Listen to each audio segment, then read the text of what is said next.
Sheriff Adam Carter had seen his fair share of chaos, but nothing prepared him for the storm brewing in Willow Creek, a pristine suburban neighborhood where he'd recently bought a modest two-story home.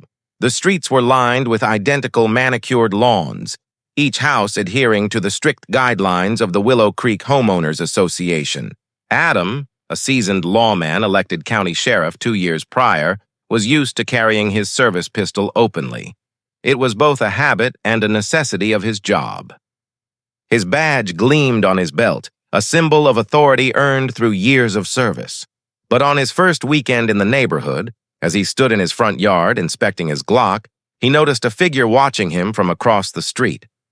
Karen Mitchell, the HOA president, stood on her porch, her eyes narrowed like a predator sizing up its prey.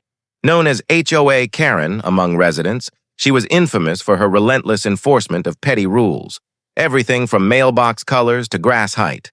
Adam caught her stare and nodded politely, but Karen's expression only hardened. She clutched her phone, already dialing, her voice sharp as she spoke to the 911 dispatcher. "There's a man with a gun in my neighborhood," she declared, her tone dripping with indignation. Adam overheard her exaggerated description and chuckled softly, knowing this misunderstanding was about to escalate. He adjusted his sheriff's badge, clearly visible, and waited for the inevitable arrival of his own deputies. The neighbors, drawn by Karen's raised voice, began peeking through their blinds, sensing drama. Adam, unfazed, leaned against his mailbox, ready to let the situation unfold. He'd dealt with worse than an overzealous HOA president, but something told him this encounter would be one for the books. Karen's voice grew more frantic as she paced her porch, her phone pressed tightly to her ear. "He's standing there, bold as brass, waving a gun around," she exclaimed, conveniently omitting the fact that Adam was merely standing still, his weapon holstered. The dispatcher, trained to remain calm, asked for details, but Karen's narrative was a masterpiece of exaggeration. To her, Adam wasn't just a man with a firearm, he was a threat to the sanctity of Willow Creek's family-friendly ethos. Adam, catching snippets of her conversation, couldn't help but smile. He'd moved here for the quiet, a place to unwind after long shifts patrolling the county. But Karen, with her perfectly coiffed hair and HOA handbook always at the ready, seemed determined to make his life anything but peaceful.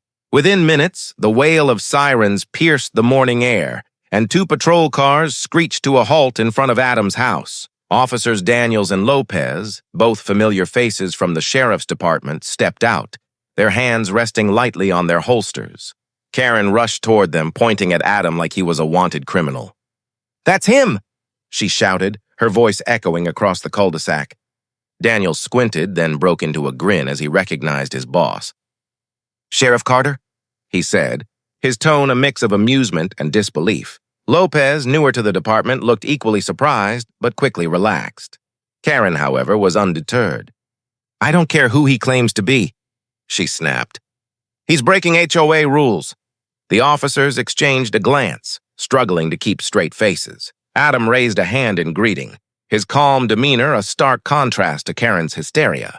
The neighbors, now openly watching from their lawns, whispered among themselves, some already pulling out their phones to record the spectacle. Daniels approached Adam, his grin widening. "Morning, Sheriff. Causing trouble already?" he teased. Adam shrugged, gesturing to his badge. "Just checking my gear, but apparently I'm a public menace." Karen, overhearing, stormed closer, waving her HOA handbook like a weapon. "This is a peaceful community," she declared. "We don't allow guns to be flaunted in front of children." Adam raised an eyebrow. There wasn't a child in sight. He decided to let her dig her own hole. "Ma'am," he said evenly, "I'm the county sheriff. State law permits me to carry my firearm, open or concealed, on or off duty." Karen's face flushed crimson. "State law doesn't apply to HOA regulations," she retorted, flipping through her handbook to find a rule that didn't exist. Lopez, trying to be diplomatic, suggested she might want to confirm the legalities. Karen scoffed, demanding to speak to their supervisor. Daniels radioed Captain Hayes, Adam's old partner from his deputy days. As they waited, the crowd grew, neighbors murmuring about Karen's latest crusade. Some shook their heads, familiar with her overreach, while others seemed entertained by the unfolding drama. Adam leaned back, watching Karen's confidence waver as she realized the officers weren't jumping to arrest him. He'd seen this before, people mistaking their authority for actual power. But Karen's determination was something else entirely. She clutched her handbook tighter, as if it held the key to her victory. The sirens had drawn more attention, and Adam noticed a teenager across the street filming the scene, likely live streaming to X. He suppressed a laugh, knowing this was about to become a neighborhood legend. Captain Hayes arrived in an unmarked SUV, stepping out with a bemused expression. "Adam, what's this I hear about you terrorizing the suburbs?" he joked, shaking Adam's hand. Karen's eyes widened at their familiarity, but she quickly recovered, launching into her complaint. "This man is openly carrying a firearm, violating our community standards," she insisted. Hayes listened patiently, his years of experience keeping his face neutral. When she finished, he turned to Adam. "Sheriff, care to explain?" Adam kept it simple. "Just moved in, checking my equipment, minding my own business." Hayes nodded, then turned to Karen. "Ma'am, Sheriff Carter's within his rights. His badge gives him authority to carry, and no HOA rule can override state law." Karen's mouth opened and closed like a fish out of water. She stammered, citing public safety and community aesthetics, but Hayes gently cut her off. "If you have concerns, take it up with the county, but I assure you the sheriff knows the law." The neighbors, now a small crowd, snickered. Karen's husband, Tom, appeared at their front door looking mortified. "Karen, maybe we should drop this," he muttered, but she ignored him, her pride on the line. The teenager filming the scene zoomed in, and Adam caught a glimpse of the X-post gaining traction. "HOA Karen versus Sheriff, epic showdown." Comments were already pouring in, most mocking Karen's audacity. Adam felt a pang of sympathy for her. She was embarrassing herself in front of the entire neighborhood. But her refusal to back down was making it hard to stay charitable. Karen, undeterred by Hayes's explanation, demanded a formal citation for Adam's violation. Hayes sighed, his patience wearing thin. "Ma'am, there's no violation here. Sheriff Carter's the highest law enforcement authority in this county." Karen's face twisted in disbelief. "This is outrageous," she snapped. "I'll take this to the HOA board, the mayor, even the governor if I have to." Adam couldn't resist a small jab. "I play golf with the mayor on Sundays. Want me to mention this?" The crowd erupted in laughter, and Karen's cheeks burned. Tom stepped forward, gently tugging her arm. "Karen, let's go inside," he urged, his voice low. She shook him off, her eyes blazing with defiance. Daniels and Lopez, now openly grinning, suggested everyone calm down. Adam, wanting to de-escalate, offered a compromise. "Ms. Mitchell, I'm happy to discuss this with the HOA. I'm here to keep the peace, not disrupt it." But Karen wasn't interested in peace. She saw his offer as weakness and doubled down, threatening to organize a petition to have him fined or evicted. The neighbors, growing tired of her antics, began dispersing, some shaking their heads. The X-post was now trending locally with hashtags like Bach Ho Karen and Sheriff Showdown. Adam glanced at his phone, amused by the memes already circulating. He'd dealt with hardened criminals who were less stubborn than Karen, but he also knew that small communities like Willow Creek thrived on harmony, and he was determined to find a way to coexist, even with an HOA president hell-bent on making him the enemy.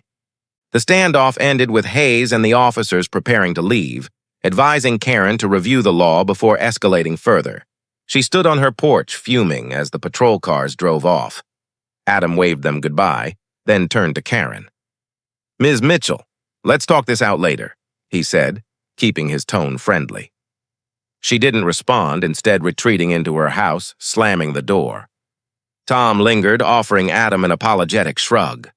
"She gets like this," he said quietly. "She means well, but—" Adam nodded, understanding the unspoken. The crowd dispersed, but the story was far from over. By evening, the X-post had gone viral, with thousands of views and comments roasting Karen's overreach. Neighbors stopped by Adam's house, some introducing themselves, others joking about the HOA Karen incident. One woman, Mrs. Patel, brought him a plate of cookies as a welcome gift, whispering, "We've all had run-ins with her. Adam thanked her, realizing he'd already made allies. He spent the evening settling into his new home, but his mind kept drifting to Karen. Her stubbornness was a challenge, but he'd faced worse. As sheriff, he'd mediated gang disputes, diffused hostage situations, and patrolled high-crime areas. An HOA president, no matter how zealous, was just another puzzle to solve.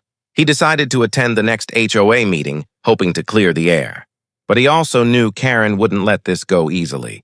The viral post had turned her into a laughingstock, and she'd likely double down to save face. Adam set his badge on the table, a reminder of his duty, not just to enforce the law, but to build bridges, even with the most difficult people. The next morning, Adam woke to a flood of notifications.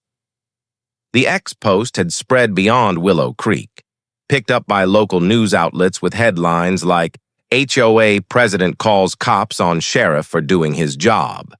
Comments ranged from supportive, go sheriff, to scathing, Karen needs a hobby. Adam chuckled, but he also felt a twinge of concern. Public shaming could make Karen more defensive, complicating any chance of resolution.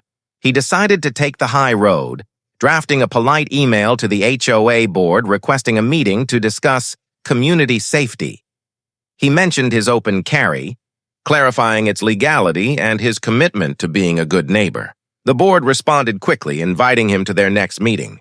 Karen, however, sent a separate email, CCing the entire neighborhood, accusing Adam of intimidating residents with his firearm.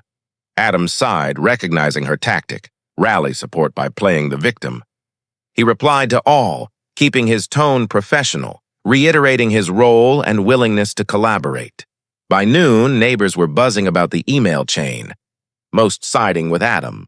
Mrs. Patel stopped by again, warning him that Karen had a history of rallying the board against troublemakers. She got the Wilsons fined for their kid's skateboard ramp, she said. Adam thanked her, mentally preparing for the meeting. He knew Karen's type, people who clung to control, mistaking it for leadership. But he also knew that winning over the community meant showing patience, not power. He spent the day meeting more neighbors, each interaction reinforcing his decision to move here. Willow Creek was a good place despite its HOA drama. By evening, he was ready to face Karen and the board, armed not with his pistol but with reason and goodwill. The HOA meeting was held in the community center, a sterile room with folding chairs and a projector displaying the agenda. Karen sat at the head of the table, her handbook open, her expression icy.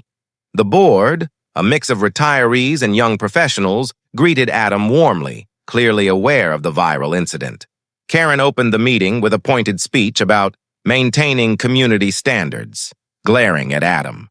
He waited his turn, then stood, introducing himself as both a resident and the sheriff. I'm here to keep Willow Creek safe, he said, explaining open carry laws and his duty to be prepared at all times. Most board members nodded, but Karen interrupted, citing a vague bylaw about disruptive behavior. Adam countered calmly, referencing state law and offering to host a safety seminar for residents. The board loved the idea, but Karen's face soured. She tried to rally support, but the room's mood had shifted. Neighbors spoke up, praising Adam's professionalism and questioning the HOA's overreach. One board member, a lawyer named Mr. Chen, pointed out that the bylaws couldn't supersede state law. Karen's arguments faltered, and she sat back, defeated. After the meeting, several residents approached Adam, thanking him for standing up to her. Mrs. Patel whispered, "You've started a revolution." Adam laughed, but he knew the fight wasn't over.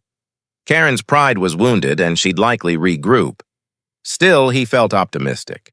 The community was rallying behind him, and the X post had sparked a broader conversation about HOA reform.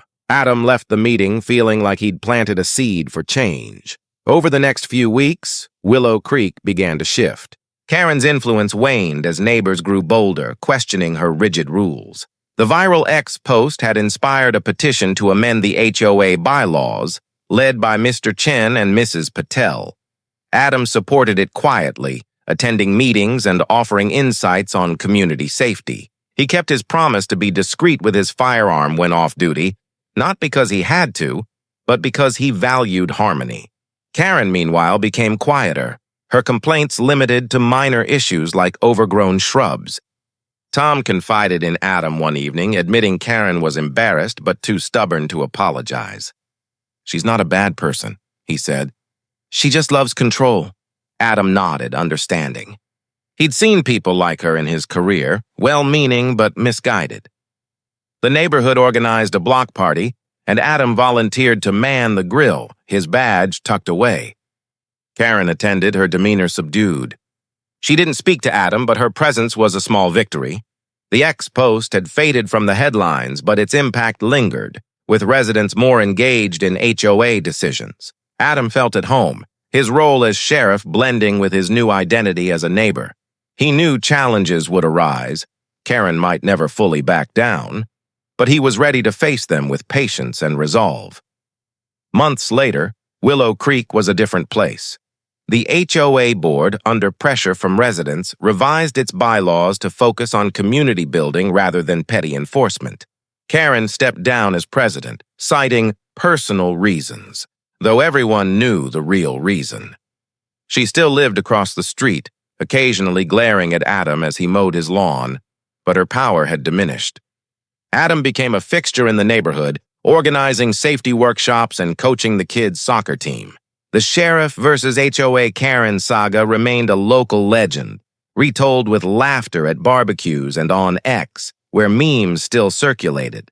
Adam reflected on his first chaotic week in Willow Creek, grateful for the lessons it taught him. He'd come to enforce the law but learned to build a community. His badge was a symbol of authority, but his actions, calm, fair, and neighborly, had earned him something more: respect. As he stood in his yard, his pistol holstered and his badge gleaming, he knew he'd found his place, HOA dramas and all.